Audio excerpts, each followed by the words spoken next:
Robotic surgery ఒక్కటే కాకుండా before ఎలా చేసేవాళ్ళు? ఇంతకుముందు రోబోటిక్ సర్జరీ అవి ఇవి లేవు గదా! అవును. ఇప్పుడు రోబోటిక్ సర్జరీస్ వచ్చాయి. అవును. బిఫోర్ ఏ మెథడ్స్ ఉండేవి? అంటే రోబోటిక్స్ లేకుండా ఇది మీరన్నది నిజమే. రోబోటిక్స్ కూడా ముందు లేకుండే. హ్మ్. అది ఏంటంటే నార్మల్‌గానే మాన్యుయల్‌గానే కన్వెన్షనల్ ఓకే. మోడల్‌లో చేసేస్తాము. రోబోటిక్స్ అంటే అదొక టెక్నాలజీ. హ్మ్. ఇప్పుడు మనము మోకాల అరుగుదల అనేటిది అరిగిపోయిన పార్ట్‌ని కొన్ని యాంగిల్స్‌లో కట్ జేసి, మనం కొత్త పార్ట్‌ని వెయ్యాలి. ఈ ఓకే. రోబోటిక్స్ ఏంటిది? అది ఎంత కట్ జేయాలి? ఏ యాంగిల్‌లో కట్ జేయాలి? ఎన్ని డిగ్రీస్ కట్ జేయాలి? హ్మ్. ఇదన్నీ చెప్తది.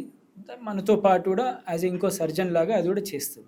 హుహు. ఇదివరకు అలా లేకుండే. సో, ఈ రోబోటిక్స్ వల్ల అడ్వాంటేజ్ ఏమొస్తుందంటే accuracy. Major thing oh! Accuracy, precision. Okay. దీనివల్ల ఏమవుతుంది? లాంజివిటీ పెరుగుతుంది. అంటే లాంగ్ రన్ ఇప్పుడు హుహు. యేసుకున్న పరికరాలు గానీ, జీవితకాలం రావాలి అన్నట్టు ప్రయత్నం robotics. So, hmm. Accuracy, precision ఇవన్నీ చాలా బావుంటాయి. Some people are saying that pain is better. Pain తక్కువ ఉంది అని చెప్పడం. హ్మ్. ఇంకొకటి మేము అబ్జర్వ్ చేసింది హీమోగ్లోబిన్ డ్రాప్ అనేది అంటే బ్లడ్ డ్రాప్ అనేది కొద్దిగా తక్కువ చూసాము. ఓహ్! ఎందుకంటే నైస్. అది బర్తోని చేయడం. హ్మ్. So, robotics is obviously technology వచ్చినప్పుడు దాని నుంచి మేము కూడా బాగా నేర్చుకున్నాము. హ్మ్. చాలా అంటే చాలా నేర్చుకోవాల్సొచ్చింది. చాలా బావుంది.